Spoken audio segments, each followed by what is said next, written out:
friends, welcome back to our channel. I am Dr. Shweta Karlapudi, obstetrician and gynecologist practicing at Sanjeevani Hospital, Hadapsar, Pune.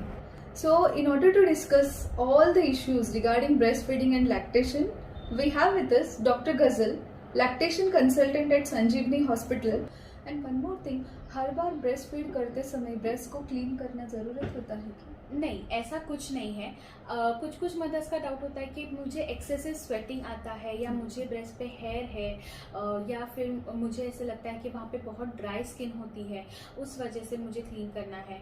But actually ऐसा नहीं है। अगर आप repeatedly breast tissue को clean करते रहोगे, किसी भी तरीके से स्क्रबिंग करोगे, तो वो आपके नेचुरल ओडर्स को किल कर देता है, जो एक्चुअली बेबी को अट्रैक्ट करने में बहुत मदद करते हैं। इसीलिए आपको सिर्फ एक डेली बात रखना ज़रूरी है, हाइजीन मेंटेन करना ज़रूरी है, लेकिन हर बार वाइप करना या स्क्रब करके उसको क्लीन करने की ज़रूरत नहीं है। डायरेक्टली बेबी को आप ब्रेस्ट पे अटैच कीजिए। Yes, and one more thing, कभी कभार ऐसा सिचुएशंस आते हैं मदर बेबी को ब्रेस्ट फीड करते रहते हैं, बेबी 1.5 ईयर अराउंड 2 इयर्स हो जाते हैं, बट वो फीडिंग छोड़ते नहीं हैं एंड अगेन वो कंसीव हो जाते हैं। सेकेंड बेबी जब वो पेट में रहे, if the mother is pregnant, then वो ड्यूरिंग प्रेगनेंसी बेबी को फीडिंग दे सकते हैं क्या? यस, डेफिनेटली ऐसा कोई क्राइटेरिया नहीं है कि आप प्रेग्नेंट हो गए हो और आपको ब्रेस्ट फीडिंग बेबी का छुड़ाना चाहिए। अगर आप और बेबी कंफर्टेबल हो, आप प्रॉपर बैलेंस डाइट और न्यूट्रिशन लेते हो, तो आप ब्रेस्ट फीडिंग कंटिन्यू कीजिए, क्योंकि इससे ऐसा नहीं है कि आपके अंदर पलने वाले बच्चे को न्यूट्रिशन कम हो जाएगा। In fact it will be balanced and धीरे धीरे बस इतना हो सकता है कि आपका मिल्क सप्लाई थोड़ा सा कम हो जाए, बट ऑब्वियसली उससे भी इतना इम्पैक्ट नहीं होगा। बेबी ऑटोमेटिकली वो धीरे धीरे छोड़ देते हैं। फोर्सफुली मिल्क को छोड़ाना भी ज़रूरी नहीं है। आप कंटिन्यू कीजिए ब्रेस्ट फीडिंग भी और प्रेगनेंसी भी। एंड कभी कभार ओवर द काउंटर मतलब मेडिकल शॉप से मेडिसिन लेके यूज़ करते हैं, इसके बारे में आप क्या बताना चाहते हैं? ये स्ट्रिक्टली कॉन्ट्राइंडिकेटेड है। कोई भी फीडिंग मदर बिल्कुल कोई भी मेडिसिन अपने मन से जाकर नहीं लेना चाहिए। कभी भी आपके गायनेकोलॉजिस्ट, आपके फिजिशियन को कंसल्ट करके ही मेडिसिन लीजिए, बिकॉज इसका इम्पैक्ट आपके खुद के हेल्थ पे बहुत बुरा हो सकता है। एंड अगर आपका इसका थ्रू ब्रेस्ट मिल्क ट्रांसफ़र हो जाता है, तो ऑब्वियसली बेबी भी इस पे इन्वॉल्व हो सकता है। इसीलिए कभी ओवर द काउंटर ड्रग्स नहीं लेना चाहिए। सो फ्रेंड्स, हम ऑलवेज ये बताते हैं कि पेशेंट्स को 6 मंथ्स एक्सक्लूसिव ब्रेस्ट फीडिंग करें, एक्सक्लूसिव करें, बट हम में जैसा आप हो, मैं हूँ, हम सब वर्किंग मदर्स हैं। तो जैसा सपोज मदर का वर्किंग होने की वजह से सपोज 3 मंथ्स के बाद उनको जॉब ज्वाइन करना पड़ा, तो वो वापस रेज्यूम करना चाहते हैं उनका वर्क, तो तब मदर कैसा ये ब्रेस्ट फीडिंग को मेंटेन कर सकते हैं? ऐसी सिचुएशन में सबसे इम्पॉर्टेंट है कि मदर खुद का प्रिपरेशन करे पहले ही। कम से कम 8 से 10 दिन पहले मदर मिल्क एक्सप्रेस करना शुरू करे एंड स्टोर करके रखे उसको, या तो मिल्क बैग्स में या फिर आप कांच के कंटेनर्स या स्टील कंटेनर्स यूज़ कर सकते हैं। स्टेरिलाइज कंटेनर्स में टाइम टू टाइम आपका जो मिल्क आ रहा है वो उसको एक्सप्रेस करके साइड में रखिए। ऑब्वियसली आप काम पे जा रहे हो, आपको किसी को ट्रेन करना पड़ेगा आपका एक्सप्रेस मिल्क बच्चे को देने के लिए। आप काम पे जा रहे हो, इसीलिए फॉर्मूला या कोई भी एक्स्ट्रा मटेरियल बेबी को देने की ज़रूरत नहीं। आपका मिल्क सफिशिएंट है। आपको सिर्फ एक ऑर्गेनाइज प्लान की ज़रूरत है। आप ऑर्गेनाइज करके खुद का मिल्क एक्सप्रेस कीजिए, उसको अलग अलग लेबल्स करके स्टोर करके रखिए। एंड जब भी आप दूर हो या बेबी तक आपका डायरेक्ट ब्रेस्ट फीडिंग नहीं कर सकते हो, आपका ब्रेस्ट मिल्क निकाल कर बेबी को वाटी स्पून से फीड किया जा सकता है। यस, बॉटल फीड भी कर सकते हैं क्या? बॉटल फीडिंग जनरली कॉन्ट्राइंडिकेटेड है, क्योंकि बेबी को इससे बहुत ज़्यादा प्रॉब्लम्स आ सकते हैं। बेबी का पेट कॉलिक डेवलप हो सकता है, टीथिंग इश्यूज आ सकते हैं, ईयर इन्फेक्शन, चेस्ट इन्फेक्शन, इनका खतरा हमेशा बना रहता है। ऑब्वियसली 3 to 4 मंथ्स के बाद या even new born babies cup feeding कर सकते हैं। सो बॉटल फीडिंग के लिए cup feeding can be a very good alternative mother का मिल्क पिलाने के लिए। Yes. ये जो मिल्क हम एक्सप्रेस करते हैं, ये कितना देर के लिए फ्रेश रहते हैं outside and as well as inside the refrigerator? Mother milk का जो कंस्टिट्यूएंट्स है ये हर घंटे बदलता रहता है, इसीलिए इसको बहुत अच्छे से हमको स्टोर करना पड़ता है। जब आप मिल्क एक्सप्रेस करते हो तो ये रहता है fresh milk. Fresh milk 4 to 6 hours तक आप रूम टेम्परेचर पे स्टोर कर सकते हो। 6 आवर्स के बाद मेक इट अ पॉइंट कि आप उसको फ्रिज में रख रहे हो। फ्रिज में आप वहाँ पर उसको 12 आवर्स तक रख सकते हो। In the main compartment of our home refrigerator. 12 hours के बाद आप ध्यान रखिए, अगर आपको और उसमें टॉपअप करना है तो आप फ्रेश मिल्क उसमें ही टॉपअप कर सकते हैं, लेकिन 12 आवर्स के बाद आप कंटेनर चेंज कर दीजिए। 24 आवर्स तक आप मेन कंपार्टमेंट में फ्रिज के स्टोर कर सकते हो मिल्क। उसके बाद में 24 आवर्स के बाद उसको डीप फ्रीज़र में ट्रांसफ़र कीजिए। डीप फ्रीज़र में मिल्क कम से कम 3 to 7 days, in fact cold conditions में 15 डेज तक के भी ठीक रह सकता है। तो आप बहुत सारा पाइलअप कर सकते हैं, बट स्टेप वाइज, जैसे कि मैंने कहा, ऑर्गेनाइज्ड मैनर में आपको वो स्टोरिंग करते रहना है। फ्रेश मिल्क 4 to 6 आवर्स के लिए, उसके बाद 12 आवर्स के लिए main compartment of refrigerator and 3 to 5 days in the deep freezer आप इसको स्टोर कर सकते हैं। सो हम 4 to 6 आवर्स बाहर रख के बेबी को वो मिल्क वापस पिला सकते हैं। So very good. So doctor Ghazal, हमको थोड़ा ये मिल्क बैंक्स के बारे में भी हमारे ऑडियंस को थोड़ा सा इन्फॉर्मेशन दे दीजिए, बिकॉज ये बहुत लोगों को इसके बारे में नहीं पता है। मिल्क बैंक्स एक ऐसा यूनिट रहता है जहाँ पर मदर्स दूसरी मदर्स अपना एक्स्ट्रा मिल्क डोनेट करते हैं, इसको प्रोसेस करके स्टोर किया जाता है।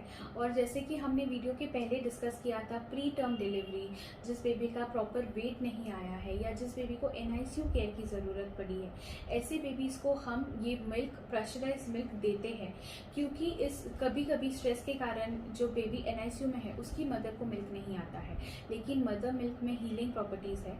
तो जहाँ पे खुद की मदर का मिल्क अवेलेबल नहीं है, डोनेटेड मदर का मिल्क पैस्चराइज करके ऐसे बेबीज़ को दिया जाता है, क्रिटिकल बेबीज़ को।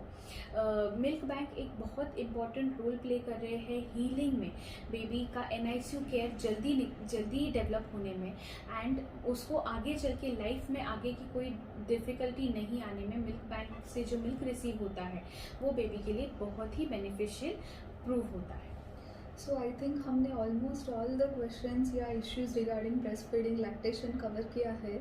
सो डॉक्टर गज़ल, वो पोजीशंस एक बार आप अच्छे से दिखाए हमारे पेशेंट्स को, बहुत अच्छा हो जाएगा। ओके, सो ब्रेस्ट फीडिंग पोजिशंस के बारे में हम देखते हैं। मेनली 4 पोजिशंस हमारे रूटीन लाइफ में हम यूज़ करते हैं। फर्स्ट ऑफ ऑल, मेरे यहाँ पे एक डमी है, इस पर मैं आपको दिखाऊंगी। फर्स्टली, बेबी को जब भी हम पकड़ रहे हैं, आपको हमेशा नेक पकड़ना है। In a C hold, always hold the neck gently of the baby. Baby को जब हम ले रहे हैं, हमेशा टमी टू टमी फेस कीजिए, सो दैट आपका टमी और बेबी का टमी एक दूसरे को टच हो सके। देन ये हम दिखा रहे हैं क्रॉस क्रेडल होल्ड, यानी कि ऑपोजिट साइड से मैं बेबी को दे रही हूँ। अगर मैं लेफ्ट वाला ब्रेस्ट दे रही हूँ तो मैं राइट हैंड से पकड़ूंगी। बेबी को मैंने लेफ्ट वाले ब्रेस्ट के लिए राइट हैंड से लिया। अपने ब्रेस्ट के लेवल पे बेबी को लीजिए, कभी भी बाउ डाउन नहीं कीजिए, और ना ही एकदम पूरा ऐसे। अगर आप पोजिशनली स्टेबल रहेंगे तो बेबी को आप सिक्योर तरीके से पकड़ पाएंगे, इसीलिए ऊपर लीजिए। एंड बेबी, ये आपका ब्रेस्ट है, एग्जैक्टली आपका ब्रेस्ट बेबी के माउथ के सामने आना चाहिए। आपको नोज़ की तरफ निपल को पॉइंट करना है, यानी कि अपर लिप की तरफ निपल को पॉइंट कीजिए। एंड इनसाइड देते समय बेबी को प्रॉपरली लोअर लिप दबाकर बेबी को आप अंदर लिप्स के साथ, बेबी को ब्रेस्ट के साथ ब्लैक पोर्शन देना है, ठीक है। सेकेंड पोजीशन मैं डिस्कस करना चाहूँगी कि जो सी सेक्शन में बहुत इम्पॉर्टेंट है और बहुत अच्छा रोल प्ले करता है, क्योंकि सी सेक्शन में हीलिंग थोड़ी सी डिले हो जाती है। तो ऐसे समय पे बेबी को साइड से लिया जाए, यानी कि मदर एकदम रिलैक्स्ड बैठे एंड फुटबॉल की तरीके से बेबी को पकड़े। बेबी को ऑब्वियसली नेक पकड़ना है एंड रिलैक्स करके बैठना है। This is the breast, and सामने से बेबी को देना है, ठीक है। इस पोजीशन में आपका बेबी अंडर दी आर्म आना चाहिए, यानी कि पूरा बेबी का बॉडी अंडर दी आर्म जाना चाहिए। बेबी को पूरा अपनी तरफ टर्न करें। दीज मेजर 2 पोजीशंस आपको बहुत हेल्प करेंगी। जैसे जैसे बेबी ग्रो होगा तो आप क्रेडल होल्ड में बेबी को पकड़ सकते हैं, यानी कि आप लेफ्ट हैंड से बेबी को, अगर आप लेफ्ट ब्रेस्ट दे रहे हो तो लेफ्ट हैंड में ही बेबी को पकड़िए एंड आप सामने से ब्रेस्ट को ऑफर कीजिए। दिस वे, ठीक है। Another thing is lying down position. Lying down position का एक मिसकंसेप्शन है कि लाइंग डाउन पोजिशन बहुत ही अनसेफ है, ये मदर की वजह से बेबी को कुछ हो सकता है या बेबी के नाक या कान में से दूध आ सकता है। ऐसा बिल्कुल नहीं है। आपको सिर्फ लाइंग डाउन पोजिशन में ध्यान रखना है कि आप अलर्ट तरीके से वो दे रहे हो और एटलीस्ट अच्छे एनवायरनमेंट में दे रहे हो जहाँ पे लाइट है। आप एकदम डार्क में लाइंग डाउन पोजीशन मत दीजिए, क्योंकि अगर आपका वजन जाता है या बेबी को सडनली चोकिंग होता है तो आपको समझ नहीं आएगा। लेकिन लाइंग डाउन पोजीशन अगर आप प्रॉपर प्रिकॉशंस लोगे तो बिल्कुल सेफ है। लाइंग डाउन में आप वैसे ही लाई डाउन कीजिए एंड बेबी को पूरा आपकी तरफ लीजिए, बेबी को पूरा वन साइड टर्न कीजिए एंड ऐसे, एंड बेबी को पूरा वन साइड टर्न करके ब्रेस्ट आप अपने माउथ में दे सकते हैं। ये 3 to 4 पोजीशन आपको बहुत हेल्प करेंगे।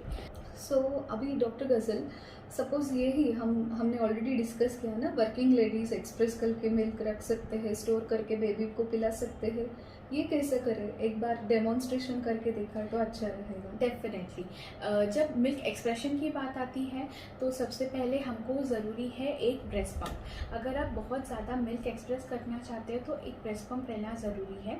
नॉर्मली मार्केट में वैरायटी ऑफ कंपनीज अवेलेबल है, सिर्फ आपको डिज़ाइन ध्यान में रखना है कि इस तरीके का ब्रेस्ट पम्प होना चाहिए। आपको आपका ब्रेस्ट पम्प के बीच में ऐसे रखना है एंड नॉर्मली सपोर्ट करके इसको बस एक्सप्रेस करते रहना है। दिस वे आपको ब्रेस्ट पम्प्स बहुत हेल्प करते हैं। ब्रेस्ट पम्प का एक चीज़ है कि कंफर्ट, आप अगर कंफर्टेबली एक्सप्रेस कर पाओगे तो आप ज़्यादा मिल्क निकाल पाओगे, इसीलिए कंफर्ट इंपॉर्टेंट है ब्रेस्ट पम्प के लिए। एंड जब भी आप ब्रेस्ट पंपिंग कर रहे हो तो मसाज करना ज़रूरी है। दिस वे मैं मसाज आपको दिखा रही हूँ। ब्रेस्ट को नीचे से सपोर्ट कीजिए एंड 3 फिंगर्स से बस सर्कुलर मोशंस में मसाज करते रहिए, ठीक उसी तरह से जिस तरह हम फेस टिश्यू को करते हैं, बस आपको सर्कल्स में मसाज करते रहना है। अनदर थिंग इज, कभी कभी ब्रेस्ट पम्प्स भी काम नहीं करते या आपको आने में देरी हो जाती है, इमरजेंसी में मिल्क निकालना पड़ता है, ऐसे में आप मैनुअल एक्सप्रेशन कर सकते हैं।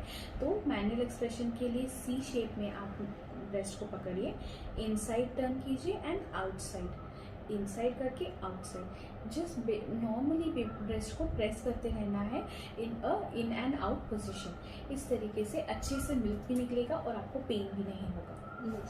सो डॉक्टर गजल, अभी हम बताया ये ब्रेस्ट पंप यूज़ करने की वजह से, नहीं तो मिल्क ऐसा मैन्युअली एक्सप्रेस करने की वजह से, नहीं तो बेबी भी कभी कभार बहुत ज़्यादा ज़ोर से सब करने की वजह से निपल्स में पेन होता है पेशेंट्स को, तो वो चीज़ हम कैसे टैकल करें? Pain in the nipples normal नहीं होता है एक्चुअली। ब्रेस्ट फीडिंग कभी पेनफुल नहीं होना चाहिए, इसीलिए ये मेन चीज़ क्या है कि अगर आपको पेनफुल निपल्स है तो बेबी आपका निपल फीडिंग कर रहा है, यानी कि आपका जो ब्रेस्ट है उसका सिर्फ निपल पार्ट बेबी पकड़ रहा है। आपको ध्यान रखना है कि जब भी आप बेबी को दे रहे हो आपको निपल के साथ पूरा ब्लैक पोर्शन बेबी के माउथ में देना है। इस तरीके से आप लेस सेंसिटिव एरिया बेबी को दोगे और आपको पेन नहीं होगा। लेकिन किसी कारणवश अगर आपको पेन रहता है तो आप खुद का मिल्क ही एक्सप्रेस करके ब्रेस्ट पे लगा सकते हैं। That works as a very good remedy and आपको आगे चल के पेन भी कम हो जाएगा। अनदर थिंग इज कि पंपिंग करने के कारण या बार बार एक्सप्रेशन की वजह से आपको ब्रेस्ट पे निपल पेन हो सकता है, या जब टीथिंग बेबी का होता है उस समय पे नेचुरली थोड़ा निपल पेन हो सकता है। ऐसे टाइम पे आप या तो आपका ब्रेस्ट में लगाइए या फिर ऑइंटमेंट्स रहते हैं वो आप कंसल्ट करके ज़रूर यूज़ कर सकते हैं। So in order to make this breastfeeding more comfortable, हम ऐसा ब्रेस्ट फीडिंग पिलो ऐसे चीज़ें यूज़ कर सकते हैं? येस डेफिनेटली, बहुत सारे एक्सेसरीज कंफर्ट के लिए बनाए गए हैं। सो यहाँ पे हमारे पास है एक breast feeding pillow. This pillow is can be a very comfortable accessory for you. Okay, आपको बस इसको इस तरीके से पहनना है एंड आप यहाँ पर आपके लेवल पे बेबी को ला करके फीडिंग कंटिन्यू कर सकते हैं। Like it is going to give you a good support. घर पे बहुत सारे कुशन्स या ब्लैंकेट्स लेके भी आप ये बना सकते हो, not hard and fast, but एक कंफर्ट लेवल के लिए ये breast feeding pillow can serve as a good purpose. So baby को लेवल पे लिया and this can be a very easy way to support the baby and in a very good alignment. So friends, I hope ये video की वजह से आपका बहुत सारे क्वेश्चंस और queries regarding breast feeding and lactation solve हुए हैं. As we all know, breast feeding is not only beneficial to the mother but to the baby as well as to the entire society. तो mother को लेके कभी कभार बहुत weight gain हो जाते हैं मदर पोस्ट डिलीवरी.